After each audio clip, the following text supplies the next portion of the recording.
C'est l'heure de vous informer, mesdames et messieurs, bonsoir et bienvenue dans cette édition du journal. Mais d'abord le sommaire. Les honorables citoyens de l'Assemblée provinciale citoyenne du Grand Bandundu étaient dans une séance plénière ce samedi 17 août 2024 à Kikwit.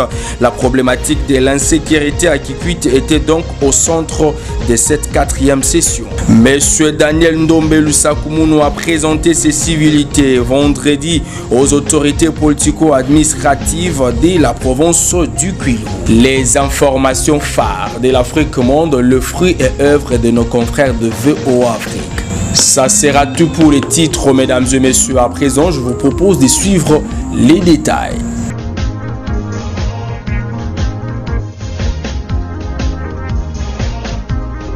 Bonsoir, ouvrons cette édition du journal avec cette actualité annoncée en titre. L'Assemblée provinciale citoyenne du Grand Bandundu a réuni en séance plénière les honorables citoyens venus dans le coin et recoin de la grande province de Bandundu ce samedi 17 août 2024 au collège Sadisana dans la ville de Kikwit. Cette séance plénière a connu la participation du numéro 1 de la police nationale congolaise de la ville de Kikwit et du premier substitut du procureur de la République. Et la problématique de la montée en puissance du taux de criminalité urbaine était au centre de cette plénière, nous fait savoir ce reportage de votre rédaction. La session du mois de juillet tenue ce samedi à l'Assemblée provinciale citoyenne du Grand Bandundu a été marquée par la présence du numéro 1 de la police nationale congolaise de Kikwit et du premier substitut du procureur de la République. Plusieurs questions d'actualité touchant directement la vie quotidienne de la population kikwitoise ont été abordées au cours de cette séance plénière, notamment la problématique des luttes contre le banditisme urbain exposée par le commandant des districts, colonel José Mangwaou, qui invite la population à se joindre à eux pour mener une lutte efficace, car selon lui, la ville de Kikwit devrait être un havre de paix vu sa position géographique. Empêche que les gens puissent vivre librement, que les gens puissent se promener librement dans la ville. La ville de Kikwit devrait être un havre de paix parce qu'elle se trouve au carrefour. Et malheureusement, ces jeunes gens que nous appelons Kuluna, que nous appelons parfois dans notre jargon des délinquants urbains, embêtent la quiétude populaire. Il faudrait que nous tous, maintenant, nous puissions nous lever. Ça ne doit pas être l'affaire unique de la police uniquement. Ça doit intéresser tout le monde, ce combat. Répondons sur le rôle de la justice dans la répression de la délinquance juvénile et la lutte contre les pratiques illégales dans les milieux carcéraux.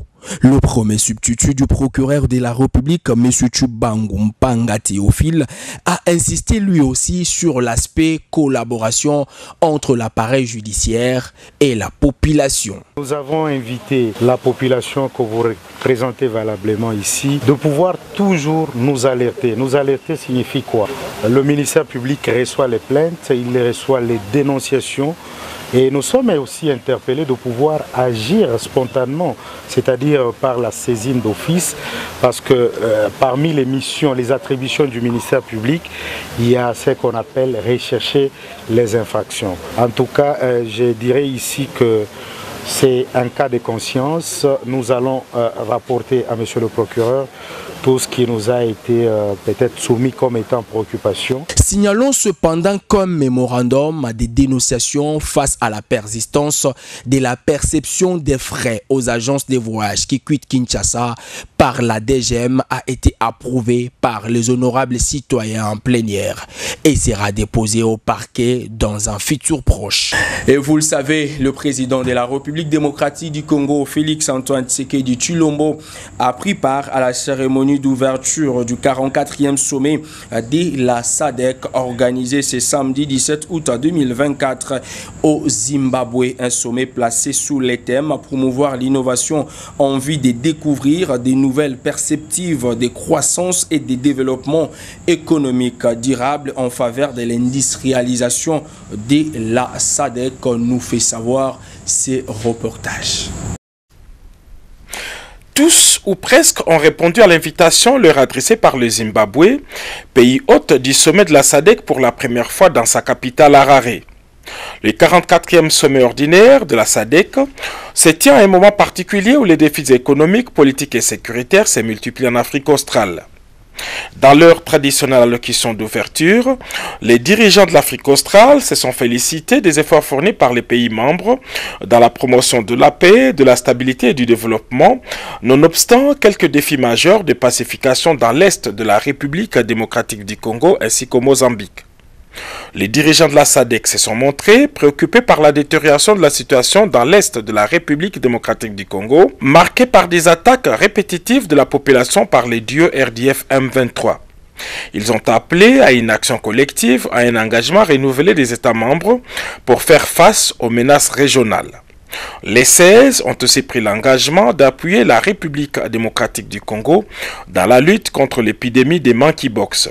Le 44e sommet a porté sur beaucoup de questions au centre du travail de la SADC et de l'intégration régionale que la SADC promeut, à savoir des questions de l'économie, des questions de l'énergie, mais aussi des questions qui nous concernent qui sont de plus grande actualité pour nous, à savoir les questions de paix et de sécurité. La SADC et la Troïka de la SADC en particulier s'est réunie et a tablé sur la situation sécuritaire en République démocratique du Congo. Nous pouvons retenir l'engagement continu de la SADC par rapport à la SAMI-DRC, la présence de cette mission de la SADC en République démocratique du Congo, plus précisément au Nord Kivu, et aussi en particulier la présence de militaires de la SADC, à savoir de l'Afrique du Sud, du Malawi et de la République unie de la Tanzanie. Je pense qu'il est important de noter que la SADC a réitéré son appui politique, diplomatique et militaire à la République démocratique du Congo face à la crise actuelle. Un autre point qui a été évoqué, c'est l'épidémie qui a été récemment décrétée comme une urgence sanitaire publique de la maladie Mpox. La SADC a réitéré aussi, a exprimé, si vous voulez, son engagement et aussi sa préoccupation face à cette épidémie et le souci d'avoir une réponse rapide, une réponse efficace et une réponse aussi qui tire les leçons de la pandémie de la Covid-19. Devant tous les sociétaires de la SADC, le président du Zimbabwe, Emmerson Mnangagwa, a été investi président de la SADC pour une année, succédant ainsi à l'Angolais João Lourenço. Après avoir porté la voix de la RDC à ces sommets et présenté la situation sécuritaire devant ses pairs, le chef de l'État, Félix-Antoine Tshisekedi Tshilombo, a repris son vol pour Kinshasa. Je le disais tantôt à l'entrée de cette édition du journal, le directeur provincial de l'agence congolaise de grands travaux ACGT Grand Bandundu en sigle, M. Daniel Ndombelu Sakumunu, a procédé vendredi dernier à une série de visites dans de bureaux des autorités politico-administratives, policières et militaires de la place. Question pour lui de présenter ses civilités à toutes ces autorités justement au lendemain de sa prise de fonction. Suivez. Le nouveau directeur provincial de l'agence congolaise de grands travaux, Daniel Ndombelu Sakumunu, dans les Grands Bandundu, après sa prise de fonction, a visité ce vendredi 14 août 2024 les autorités politico-administratives, policières et militaires de la région pour leur présenter les civilités. Avant d'être reçu par le gouverneur AI de province, le directeur provincial Daniel Ndombelu Sakumunu était reçu par le maire de la ville de Kikwit. Avec le même objectif, il a été reçu par le commandant des districts de la PNC ville de Kikwit et aux commissaires provinciaux de la police et des forces armées. Cette délégation de la CGT, conduite par lui-même son directeur provincial, s'est dirigée chez le gouverneur AI de province, Félicien Kiwai Mwadi, pour également présenter ses civilités. Au cours de ces échanges, le chef de l'exécutif provincial a émis le vœu de voir la route qui relie le chef-lieu de la province à la RN1 être prise en compte, a indiqué devant la presse le directeur provincial Daniel Ndombelu Sakumunu. Son Excellence, Monsieur le gouverneur Félicien, il va ici pour d'abord à l'entrée déjà, il nous a félicité par rapport à notre prise de fonction, une nouvelle fonction en tant que directeur provincial dans les Grands Bandundu pour les comptes de l'agence congolaise de grands travaux. Il a exprimé les besoins de voir la CGT intervenir de manière plus efficiente et plus visible pour tout ce qui sont les besoins. Il a évoqué l'état d'abord de la ville de Kikwit, où se trouve notre siège, pour la route de Kanzombi. Il a félicité les DG pour l'initiative pour la route de Idiofa, la RN20, où nous sommes en train de faire les travaux de la réhabilitation de Ingoudi à Idiofa, près de 70 km. Il a également félicité les DG sur ce qu'il a appris pour les travaux qui doivent bientôt commencer, la réhabilitation de l'hôpital général de référence de Kikwit. Et il n'a pas manqué d'exprimer la volonté de voir, en plus de la route de Kanzombi qu'il a évoqué, mais les travaux pour la chute sur la rivière Lille, qui a une chute là qui pourrait recevoir aussi un barrage pour alimenter notamment la cité de Massimandima et les environs, et pourquoi pas même une partie de la ville de Kikwit au cas où le barrage de Kampoko n'était pas suffisant. Et il a enfin émis le vœu de voir la route qui relie les chefs-lieux à la RN1 être prise en compte, pardon, de la RP 260 de Mongata à Mamouiville. On va rester toujours dans la ville de Kikwit pour prendre cette actualité dans le but de soutenir le brave militaire congolais qui combattent contre le M23 dans l'est de la République démocratique du Congo, menacé par le Rwanda sous le label des M23. Bien sûr, la Ligue des jeunes du parti politique Cause Commune Fédération de la ville de Kikwit a organisé une marche pacifique le week-end dernier à Kikwit. Ces jeunes de cette formation politique chère à Claude Ibalanki et Colomba ont par la même occasion condamné avec la dernière énergie l'appui du Rwanda à ces rebelles du M23 pour agresser notre cher et très beau pays, la République démocratique du Congo. La République démocratique du Congo, notre cause commune. C'est dans cette file d'idées que la Ligue des jeunes du parti politique Cause Commune Fédération de Kikwit, sous l'impulsion de leur autorité morale, son Excellence Claude Ibalanki et Colomba, a organisé une marche de santé ce samedi 17 août 2024 dans la ville de Kikwit, province de Kwilu. Débuté au monument de Kazamba, en passant par la maison communale de Lukemi via le boulevard du 30 juin, cette manifestation pacifique a pris fin à la tribune du cinquantenaire située dans la commune de Lukolela. Lors de son adresse devant la presse, M. Glody Banza, l'organisateur de la dite manifestation pacifique, a fait savoir qu'il était question pour eux de soutenir le brave militaire congolais qui combattent les M23 à l'est du pays dans le but d'instaurer la paix durable. Cette marche de santé a eu pour objectif le soutien indéfectible à nos vaillants soldats des forces armées de la République démocratique du Congo qui ne ménagent aucun effort pour restaurer la paix dans la partie est de notre pays. Soutenons nos frères et sœurs qui perdent leurs membres de famille par l'agression rwandaise, nos mamans et nos sœurs qui sont victimes de viols. Je vous prie de bien vouloir garder une minute de silence en mémoire de notre peuple victime de tueries. Monsieur Glody Banza a par la même occasion invité les jeunes filles et garçons d'aller prendre massivement l'adhésion au parti politique Cause Commune pour faire la lutte ensemble afin de sauver des vies. Chers jeunes, je m'en vais vous demander de vous adhérer massivement à ces grands partis politiques, j'ai cité Cause Commune. Le renouvellement de la classe politique, c'est maintenant. Le décollage du Congo, c'est maintenant.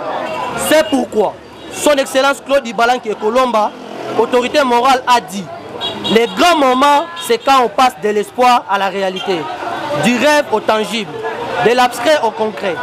Nous sommes cette génération qui proclame les réveils. C'est maintenant. Cause commune. Cause commune. Tous pour elle. Cause commune. Tous pour la cause commune. Pour la cause, je suis prêt. Car je suis la cause. Le pays, c'est ma cause.